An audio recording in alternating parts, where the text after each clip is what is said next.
हाँ जी, हाँ जी, आवाज आ रही है? एक सेकेंड, एक सेकेंड, एक सेकेंड। आवाज आ रही है? ठीक है। अब स्टार्ट करते हैं अपना डीटी का लेक्चर नंबर। ये डीटी का लेक्चर नंबर 2 है। लेक्चर नंबर 1 में हमने बात किया था टैक्स के सिलेबस की। साथ में हमने बात किया था कि टैक्स है क्या, डीटी आईडीटी में डिफरेंस बताया था, और ये भी बताया था कि आपको डीटी कैसे पढ़ना है और जीएसटी कैसे पढ़ना है। और ये भी बता दिया था कि डीटी मतलब इनकम टैक्स, जीएसटी में बेसिक डिफरेंस क्या है, डीटी के कितने टाइप्स होते हैं, ये सारी चीजें हमने डिस्कस कर ली थी। तो यहाँ पे मैं आपका रिवीजन कराऊंगा लेक्चर नंबर 1 का। साथ ही फिर हम लेक्चर नंबर 2 में जो बच गया है चैप्टर नंबर 1 में जो बेसिक कौन सा हमारे रह गया वो रिवाइज करेंगे। और नेक्स्ट क्लास में हम क्या करेंगे, नेक्स्ट लेक्चर में क्या करेंगे, इस चैप्टर से रिलेटेड जितने भी क्वेश्चंस है, इस चैप्टर से रिलेटेड जितने भी क्वेश्चंस है वो हम जाके रिवाइज करेंगे, राइट। तो यहाँ पे मैं अपनी स्क्रीन शेयर करता हूँ। यहाँ मैंने अपनी स्क्रीन शेयर की और यहाँ पे हम गए अपने गूगल क्रोम पे। ये मैं डाउनलोड सेक्शन में गया और ये मैंने फाइंड किया, कहाँ गया रे इतना कुछ। हाँ, ये आ गए हम। तो सबसे पहले रिवाइज करते क्या पढ़ा था हमने। कहाँ गया एक सेकेंड। ये तो चलिए डाउनलोड कर लेते हैं। सी इंटर बॉक्स में गए, ये हमने यहाँ पढ़ा। ये हमारा इंटरमीडिएट कोर्स, ये हमारा टैक्सेशन, ये मई 2021, ये स्टडी मटेरियल, ये बेसिक कॉन्सेप्ट, ये हमारा डाउनलोड हो गया, राइट। अब बात करते कि पहले जो हमने पढ़ा लेक्चर नंबर में उसका रिवीजन कर लेते हैं। मतलब जो भी हमने पढ़ा लेक्चर नंबर 1 में उसका रिवीजन करते हैं, फिर उसका आगे बढ़ते, right. What is tax?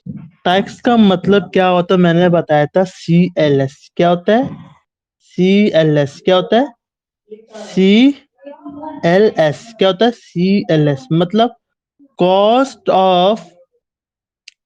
Of living in a society. मतलब टैक्स क्या है, टैक्स होता है भैया जो भी आपका CLS होता है, मतलब जो भी आपका CLS होता है, कॉस्ट ऑफ लिविंग सोसाइटी को मेंटेन करने के लिए, क्या करना पड़ता है, हमें हमें करना होता है टैक्स, हमें चार्ज करना होता है लोगों से, ताकि उन्हीं लोगों से हम चार्ज करेंगे टैक्स, और उन्हीं लोगों को क्या देंगे हम, cost of living in society. ये टैक्स का बता दिया था।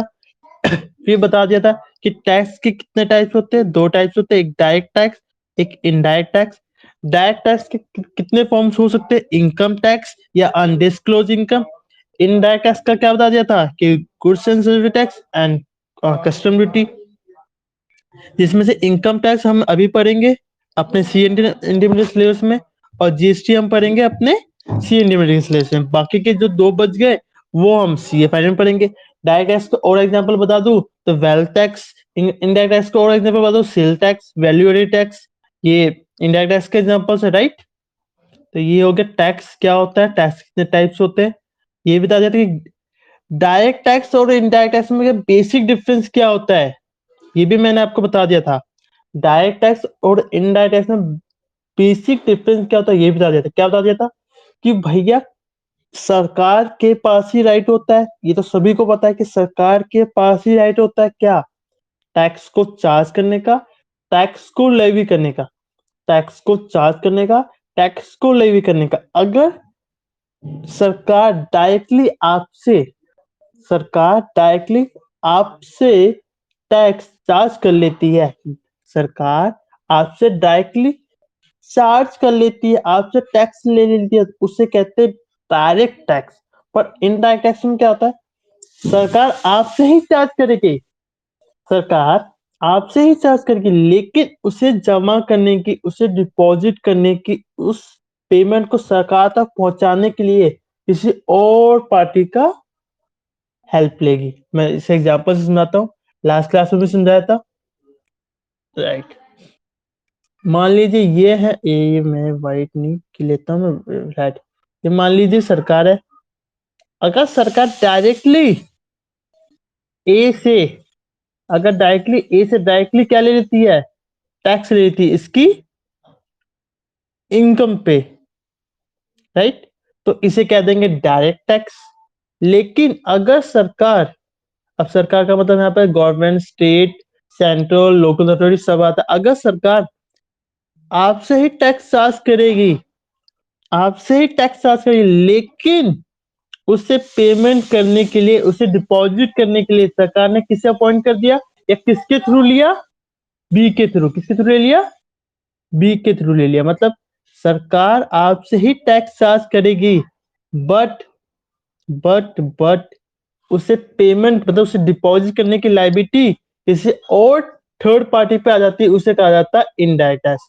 तो एक और डिफरेंस क्या समझ लिया कि डायरेक्ट टैक्स में लायबिलिटी करने की, चार्ज करने की, डिपॉजिट करने की सिर्फ एक ही पर्सन पे रहता है, किसी एक ही पर्सन पे लायबिलिटी रहती है। लेकिन इनडायरेक्ट टैक्स में क्या होता है, चार्ज किसी और से करेगी, लेकिन उसे डिपॉजिट, उसे सरकार तक पहुंचाने के अंदर पेमेंट, ये किस पे होगा, ये होगा थर्ड पार्टी पे, राइट।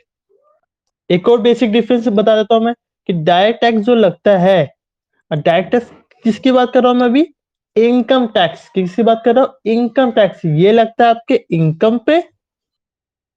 अगर कोई पूछे टैक्स ऐसा मतलब समझिए, पर इनकम टैक्स किस पे होगा, इनकम टैक्स आपकी इनकम पे, जो भी आप इनकम अर्न करेंगे किसी भी फॉर्म में, कैसे भी। अगर सरकार आपसे ले, सॉरी सॉरी, ये हाँ डायरेक्ट टैक्स की बात करता है, इनकम टैक्स, तो आपकी इनकम पे लगता है। अगर आईडीटी की बात करें तो उसमें होता है जीएसटी, जो आप पढ़ेंगे। तो जीएसटी किस पे लगता है, आपके सप्लाई पे। किस पे लगता है, अगर आप कुछ भी सप्लाई करेंगे, सप्लाई क्या होता है, ये जब हम सप्लाई वाला चैप्टर पढ़ेंगे जीएसटी में, तो उसमें आपको मैं बता दूंगा, राइट। तो डीडी में क्या होता है, अगर एक ही पर्सन पे लाइबिलिटी, चार्ज, डिपॉजिट सब कुछ करने की लाइबिलिटी एक ही पर्सन पे हो, तो उसे कहते हैं डायरेक्ट टैक्स। अगर आईडीटी में चार्ज आपसे होगा, लेकिन उसे डिपॉजिट, उसे पेमेंट अगर थर्ड पार्टी करे, तो उसे कहते हैं आईडीटी। अगर डायरेक्ट टैक्स का एक फॉर्म क्या है, इनकम टैक्स। क्या है, इनकम टैक्स। क्या है, इनकम। अगर अगर अगर आपकी इनकम पर टैक्स लग जाता है, उसे इनकम टैक्स कहेंगे। और आपसे सरकार उस इनकम पर टैक्स ले ले, तो वो डायरेक्ट टैक्स हो गया। जीएसटी आईडीटी में क्या होता है, जीएसटी के एक फॉर्म है। अगर जीएसटी कैसे, किस पे लगता है, सप्लाई पे। अगर सप्लाई पे आप जो टैक्स देते हैं, आप टैक्स देंगे, बस डिपॉजिट कौन करेगा, थर्ड पार्टी यानी सप्लायर करेगा। ये जब हम सप्लाई चैप्टर पढ़ेंगे तो आप, मैं बता दूंगा, राइट। ठीक है, तो ये मैं कर लेता हूँ सेव, राइट। हाँ, तो ये डायरेक्ट टैक्स और इनडायरेक्ट टैक्स का मैंने बेसिक डिफरेंस बता दिया। ठीक है, अब दोबारा से हम वाइट शेयर पीडीएफ पे जाते हैं। हाँ, तो ये मैंने समझ लिया। चलते हैं अपने, हाँ, via tax levy. Via tax levy बता दिया कि the reason of levy tax is cost of living. मतलब टैक्स क्यों वसूला जाता है, अपने सीएलएस को मेंटेन करने के लिए सरकार पब्लिक के वेलफेयर के लिए जो भी खर्चे करती है, तो खर्चे कहां से पूरे होंगे, टैक्स को चार्ज करने से। लेवी का मतलब क्या होता है, चार्ज, राइट। राइट, आगे बढ़ते हैं। अब power of levy, power of levy किसके पास है, पावर ऑफ लेवी टैक्स, मतलब टैक्स रिलेटेड जो भी नियम रूल्स जो भी बनेंगे, कौन बनाएगा, सरकार ही बनाएगी। या और कौन से आर्टिकल में लिखा है, 265, राइट। बस इतना आप समझ लीजिए, इसके आगे आपको ज्यादा पढ़ने की जरूरत नहीं है, इतना संविधान पढ़ने की जरूरत नहीं है। ये सिर्फ सीए स्टूडेंट्स के लिए इंपॉर्टेंट होता है, सीए स्टूडेंट्स के एग्जाम्स के पॉइंट ऑफ व्यू से इतना इंपॉर्टेंट नहीं होता, राइट। अब क्या है, ओवरव्यू ऑफ इनकम टैक्स। मतलब इनकम टैक्स लोग किन किन कंपोनेंट से बना है, किन किन कंपोनेंट से बना है, income tax act, annual finance act, income tax rule, circulation and notification and legal decision of court. Income tax act और इनकम टैक्स रूल, मतलब जो भी हमारे इनकम टैक्स रूल्स में ये एक्ट में लिखा है। ये जो पढ़ रहे हैं ना, हम इनकम टैक्स लॉ ही पढ़ रहे हैं। जो भी इनकम टैक्स लॉ में या इनकम टैक्स एक्ट 1962 में जो जो बातें लिखी गई है, उसकी हेल्प से हमारा इनकम टैक्स लॉ बनता है। और जो भी साल भर में हमारा बजट आता है, एनुअल फाइनेंस एक्ट, हमने देखा होगा साल के जो फैब का मंथ होता है, हमारा बजट आता है, जो भी बजट में चीजें लिखी होती है उसे हम फॉलो करते हैं, उसे कहा जाता है एनुअल फाइनेंस एक्ट। और ये हेल्प करता है हमारे इनकम टैक्स लॉ को चलाने में, काम करने में। और जो भी सर्कुलेशन एंड नोटिफिकेशन देता है, कौन देता है? डायरेक्ट टैक्स का डिपार्टमेंट। कौन देता है? डायरेक्ट टैक्स का डिपार्टमेंट कौन है? CBDT। डायरेक्ट टैक्स का डिपार्टमेंट कौन है? CBDT, right. और जो भी लीगल डिसीजन ऑफ कोर्ट्स, मतलब जो भी हमारे कोर्ट्स है, जो भी हमारे कोर्ट्स है, जो भी उसमें डिसीजन, लीगल डिसीजन आते हैं, उसके हेल्प से भी हमारा इनकम टैक्स लॉ बनता है।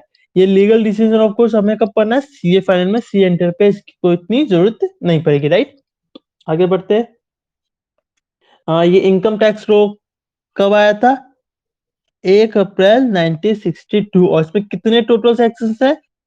1 से लेकर 298 तक है। और कितने शेड्यूल से? 14 शेड्यूल से, राइट। ये 1 अप्रैल 1962 को आया था। इतने सेक्शन से और इतने शेड्यूल से, राइट। तो ये भी खत्म हो गया। बाकी इतना इंपॉर्टेंट नहीं है, ये भी इंपॉर्टेंट नहीं है। फाइनेंस तो बता ही दिया कि जब भी जो भी बिल्स हमारे पार्लियामेंट में आते हैं उसे फाइनेंस एक्ट कहा जाता है। सर्कुलेशन जो सीबीडीटी देती है, ये भी इतना इंपॉर्टेंट नहीं है हमारे लिए। केस लो बता दिया था कि हम डील कब करेंगे? फाइनल लेवल पे करेंगे। अब बात आते हैं सबसे इंपॉर्टेंट सेक्शन की। पहला सेक्शन जो आप इनकम टैक्स लॉ में पढ़ने जा रहे हैं उसका नाम है, उस सेक्शन का नंबर है सेक्शन 4। क्या है? सेक्शन 4। और सेक्शन 4 का मतलब है, सेक्शन 4, अगर कुछ भी मेंशन ना हो सेक्शन के आगे इस इनकम टैक्स लॉ में, तो आप समझ लीजिएगा ये है इनकम टैक्स एक्ट ITA 1961। मतलब यहाँ कुछ मेंशन नहीं, तो समझ लीजिए ये है हमारा इनकम टैक्स एक्ट 1961। तो क्या बोलता है सेक्शन 4? सेक्शन 4 क्या बोलता है? क्या बोलता है सेक्शन 4? सेक्शन 4 क्या बोलता है? सेक्शन 4 बोलता है income tax is a tax. एक सिंपल सी बात बोल दी। क्या बोल दी? कि भैया इनकम टैक्स ना क्या है? एक टैक्स है, राइट। ये बात क्लियर हो गई। इनकम टैक्स क्या है? टैक्स। और टैक्स क्यों वसूला जाता है? CLS। किस क्यों वसूला जाता है? CLS के लिए, राइट। तो ये बात खत्म हो गई कि इनकम टैक्स क्या है। इनकम टैक्स है हमारा CLS। क्या है? इनकम टैक्स क्या है हमारा? CLS, right. आगे बोलता है, आगे क्या बोलता है? आगे बोलता है levy on the total income. एक second. Levy on the total income मतलब क्या बोलता है? बोलता है टैक्स आपका लगेगा, इनकम टैक्स आप पे लेवी होगा। लेवी का मतलब क्या होता है? चार्ज होगा। कब चार्ज होगा? आपके। और किस पे चार्ज होगा? कब चार्ज होगा? जब आप इनकम अर्न करेंगे। जब आप इनकम अर्न करेंगे मतलब जब भी आप इनकम अर्न करेंगे, जब भी आप इनकम अर्न करेंगे तब आप पे इनकम टैक्स चार्ज लगेगा। और कौन सी इनकम पे लगेगा? आपकी टोटल इनकम पे। यानी एक इनकम पे भी अगर आपने 1 लाख भी कमाया तब भी लगेगा, 1 करोड़ कमाया तब भी लगेगा। तो कौन सी इनकम पे लगेगा? आपकी टोटल इनकम पे। आपके टोटल इनकम पे आपके क्या लगेगा? इनकम टैक्स लगेगा। तो दोबारा समझते, ये रीजन मैंने मिटाया। Hmm, right. तो क्या बताया कि इनकम टैक्स क्या? Income tax is a tax levy on total income. मतलब आपकी टोटल इनकम पे चार्ज होगा। कब लगेगा ये income tax? On previous year. अब प्रीवियस ईयर का मतलब क्या था वो भी समझेंगे। और किस पे लगेगा? Of every of every person में। किस पे लगेगा? Of every of every person पे लगेगा। तो इनकम टैक्स क्या है? Income tax is a tax levy on total income. मतलब इनकम टैक्स टैक्स है, लेवी होता है टोटल इनकम पे।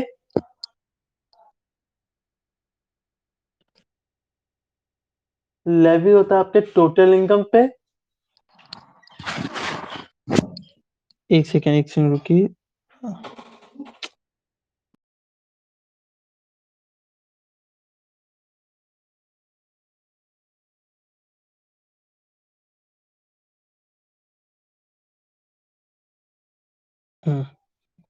अब मैं दोबारा से बताता हूँ। सी पीडीएफ, हाँ हाँ। किस पे था मैं? मैं था। हाँ, एक second.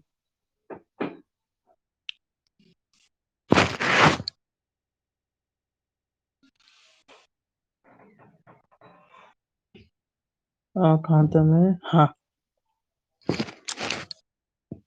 Income tax is a tax. Income tax is tax levy on total income of the previous of every person. मतलब इनकम टैक्स क्या है? Income tax is a tax levy on total income. कब लगेगा? Previous पे। और किस पे लगेगा? एवरी पर्सन पे। कौन से सेक्शन में लिखा है? सेक्शन 4 पे ये बात लिखी गई है, राइट। चलिए आगे बढ़ते हैं। तो सबसे पहले बात करते हैं कि लेवी का मतलब चार्ज होता है, टैक्स का मतलब बता दिया, income tax is a tax, वो पता चल गया। अब ये टोटल इनकम क्या है? ये टोटल इनकम क्या है? तो टोटल इनकम क्या है इसमें बताया गया। देखिए, income tax is levy on SSC total income. सिर्फ आप टोटल इनकम का मतलब समझिए, वो बताता हूँ। यहाँ पे टोटल इनकम का मतलब क्या है? हाँ हाँ, इनकम इनकम इनकम की डेफिनेशन मैं आपको बताता हूँ। एक सेकंड, कहाँ गया?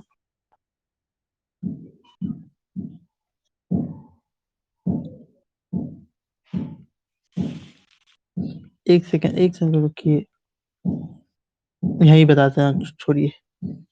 देखिए, इनकम का मतलब पहले समझिए क्या होता है। इनकम का मतलब समझिए क्या होता है।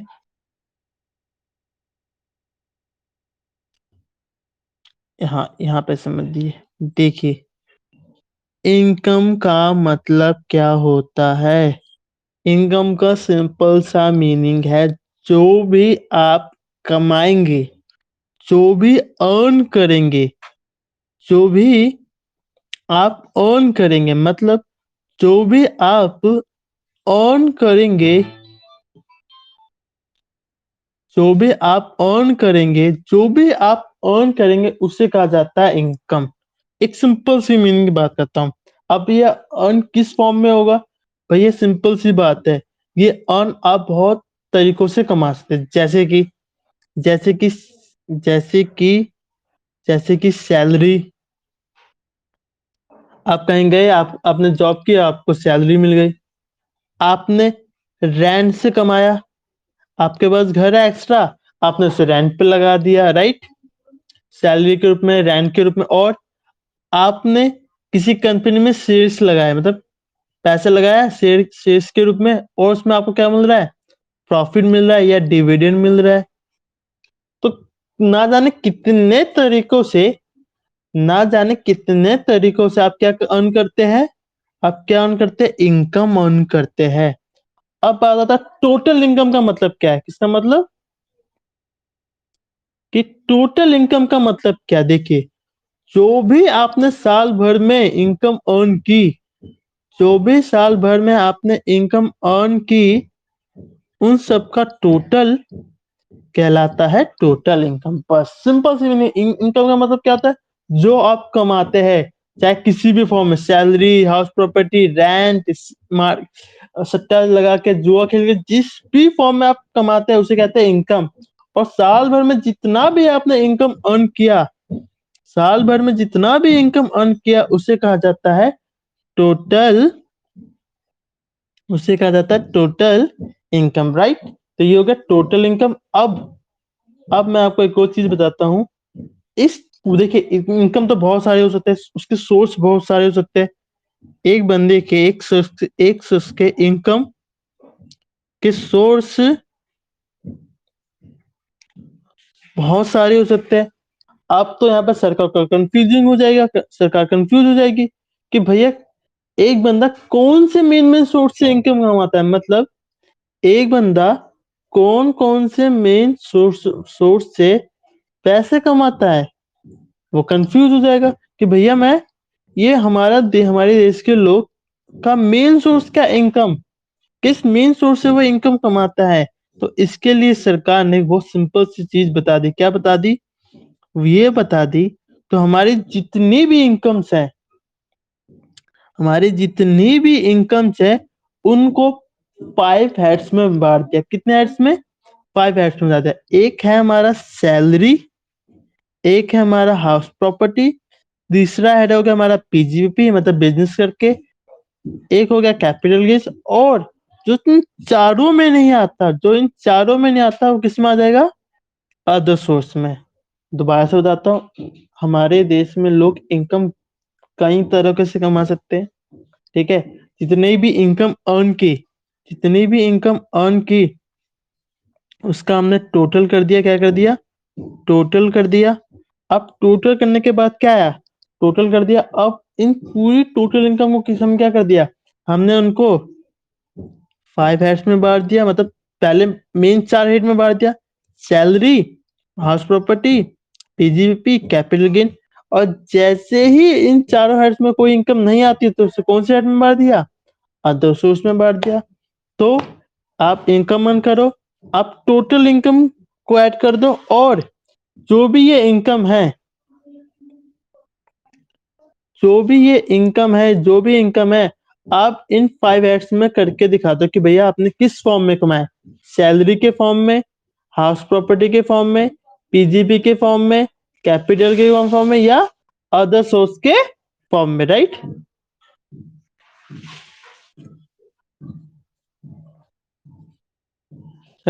तो ये बात हो गई हमारी टोटल इनकम की। कहाँ गया सेक्शन 4? हाँ, तो यहाँ पे सेक्शन 4 का मतलब समझ गया कि इनकम टैक्स क्या है। Income tax is a tax levy on total income. Total income का मतलब मैंने आपको बता दिया कि इनकम आप अर्न करे, उसका टोटल कर दे कि मैंने इतना टोटल किया है, और उस टोटल इनकम को जिस फॉर्म में जिस सोर्स में आपने अर्न किया है, मतलब अगर हम सैलरी के रूप में किया तो सैलरी दिखा दो, हाउस प्रॉपर्टी में तो हाउस प्रॉपर्टी दिखा दो, अगर आपने बिजनेस करके कमाया तो बिजनेस प्रॉफिट में दिखा दो, अगर कैपिटल गेन में दिखाया तो कैपिटल गेन, और अगर आपने इन चारों से अलावा किसी इनकम में अर्न किया तो अदर सोर्स में दिखा दो। ये हो गई हमारी सेक्शन 4 की बात।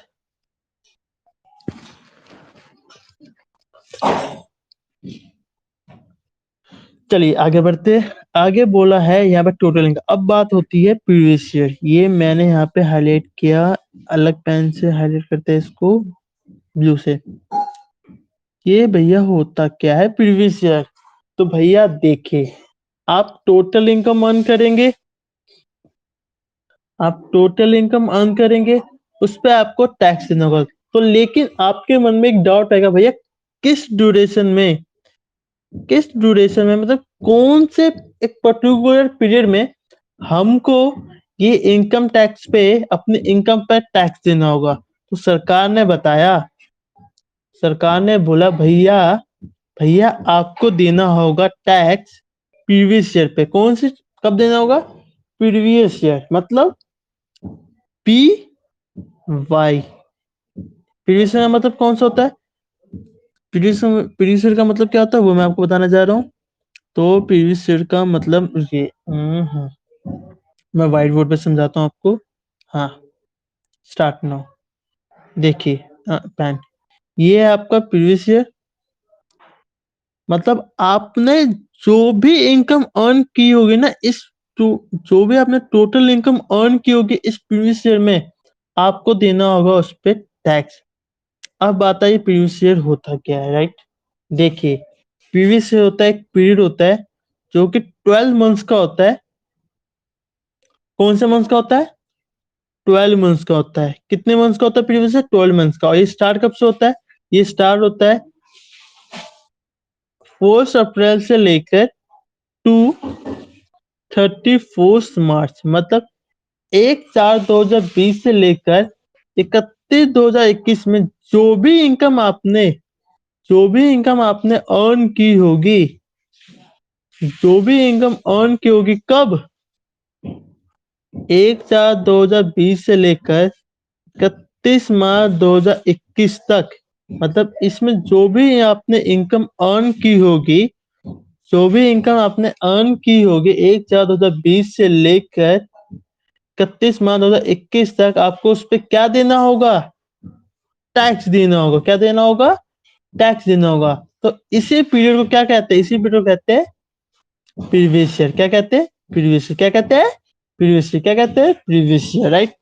अब आपके मन में डाउट आएगा, सर ये तो हमने इनकम अर्न किया, हमने प्रीवियस ईयर में क्या किया? हमने प्रीवियस ईयर में 1/4/2000 से लेकर 31 मार्च तक हमने क्या किया? हमने क्या किया? इनकम अर्न किया। क्या किया? हमने इनकम अर्न किया। कब? इस प्रीवियस ईयर में हमने क्या किया? हमने इनकम अर्न किया। Right, right, right. तो अब टैक्स कब देना होगा? टैक्स देना होगा जैसे ही 31 मार्च खत्म होता है, उसके अगले से, मतलब 1/4 से लेकर 31 मार्च तक आप टैक्स पे करेंगे, इनकम अर्न करेंगे, सॉरी। यहाँ पे आपने टोटल इनकम अर्न की, और अगले साल आप क्या पे करेंगे? टैक्स पे करेंगे। तो जिस साल आप टैक्स पे करते हैं, जिस साल आप टैक्स पे करते हैं, उस साल को कहा जाता है असेसमेंट ईयर। मतलब जिस साल आप टैक्स पे करेंगे उस साल को कहा जाता है असेसमेंट ईयर। नाम से पता चल रहा है, असेसमेंट। असेसमेंट ईयर मतलब आपका आपका आपका टोटल इनकम पे टैक्स एसेस होगा। टैक्स एसेस होगा। कौन सी इनकम? टोटल इनकम का टैक्स एसेस होगा कब? असेसमेंट ईयर में। और आपको क्या पे करना होगा? आपको पे करना होगा, क्या पे करना होगा? आपको पे करना होगा, क्या पे करना होगा? टैक्स पे करना होगा। क्या पे करना होगा? टैक्स पे करना होगा। तो प्रीवियस ईयर में क्या होता है? हाँ, हाँ, प्रीवियस ईयर में क्या होता है? आप प्रीवियस ईयर में क्या करते हैं? इनकम, यानी टोटल इनकम अर्न करते हैं, टोटल इनकम अर्न करते हैं, और असेसमेंट ईयर में, मतलब अगले साल ही आप क्या करते हैं? उस पे टैक्स देते हैं। तो राइट। तो आपसे कोई भी पूछे कि प्रीवियस ईयर का मतलब क्या होता है, प्रीवियस ईयर का मतलब होता है इनकम ईयर। मतलब इस 12 महीने के पीरियड में आप इनकम अर्न करते हैं, और अगले साल मतलब असेसमेंट ईयर में, नाम से पता चला कि आपकी इनकम की एसेस होगी, उस पर आपका टैक्स देना पड़ेगा, और जिस साल आप टैक्स पे करते हैं उसे कहा जाता है असेसमेंट ईयर। तो प्रीवियस ईयर का मतलब भी समझ लिया आपने, और प्रीवियस ईयर असेसमेंट ईयर का भी मतलब आपने समझ लिया, राइट। हाँ, आगे बढ़ते हैं। Start now, right. तो ये मैंने समझ लिया। हाँ, तो यहाँ पे सेक्शन 4 का मतलब मैंने समझ लिया। ऑफ अब पर्सन का मतलब क्या होता है? तो पर्सन का मतलब क्या भैया? टैक्स कौन देगा? टैक्स कौन देगा? टैक्स तो कोई पर्सन ही देगा। अब कुर्सी, टेबल, पंखा, ये तो कोई टैक्स देगा नहीं। तो टैक्स कौन देगा? टैक्स देगा, टैक्स कौन देगा? टैक्स देगा पर्सन देगा। अरे यार, कहाँ गया? टैक्स कौन देगा? पर्सन ही टैक्स देगा। टैक्स कौन देगा? पर्सन ही टैक्स देगा। अभी पर्सन होता है क्या, देखिए।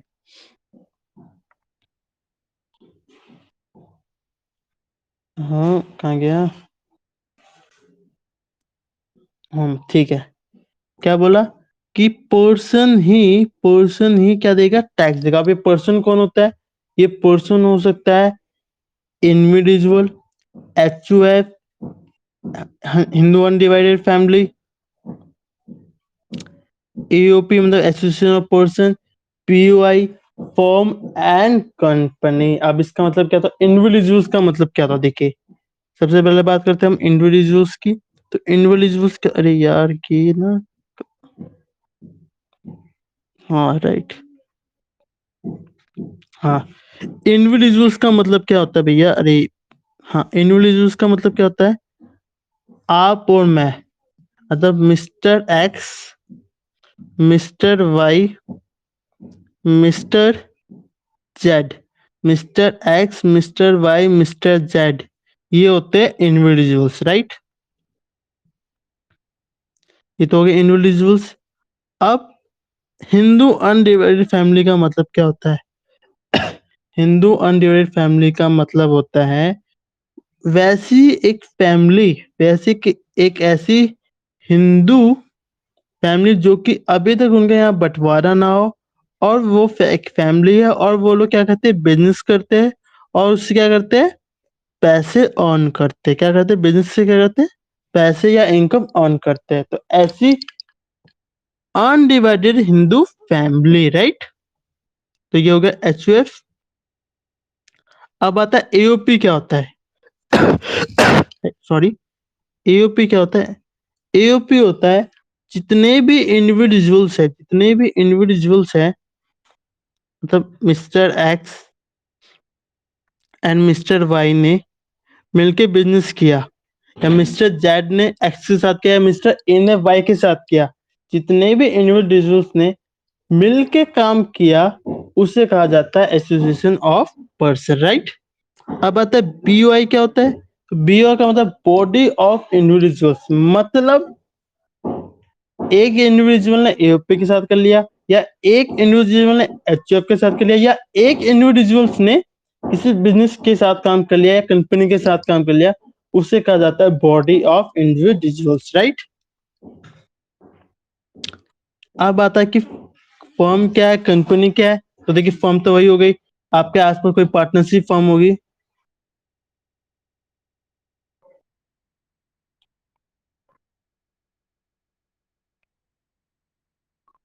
हाँ एक सेकेंड, हाँ ठीक है, बॉडी ऑफ इंडिविजुअल्स हो गया। अब आता है फर्म के, फर्म का मैंने आपको बता दिया कि फर्म कौन होती है, company, company X Y Z company, या Reliance limited company, X Y जो भी कंपनी है, और फर्म होगी, बात खत्म। तो पर्सन कितने टाइप्स के होते हैं, 7 टाइप्स के पर्सन होते हैं। एक कौन होता है, एक होता है इंडिविजुअल, एक होता है हमारा एचयूएफ, एक होता है हमारा एओपी, एक होता है बीओआई, एक होता है फर्म, एक होता है हमारा कंपनी, और जो लास्ट में आता है उसे कहते हैं artificial judicial person, AJP, right.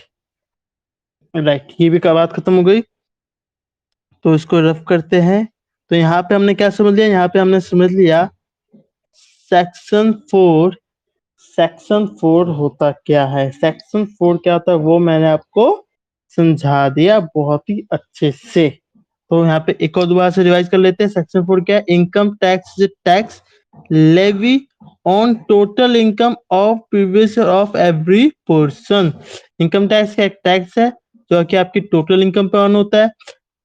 कौन से पीरियड में जो आप इनकम करेंगे उस पर टैक्स देना होगा, उस पीरियड को कहा जाता है प्रीवियस ईयर। और कौन देगा, every person is liable to pay tax. और कौन कौन से पर्सन में क्या क्या आता है, individual, HUF, association person, BOI, firm, company, और लास्ट में क्या लिख दिया, ईटीसी। मतलब इनके अलावा भी कोई आदमी, कोई पर्सन आ सकता है इनकम टैक्स को पे करने के लिए।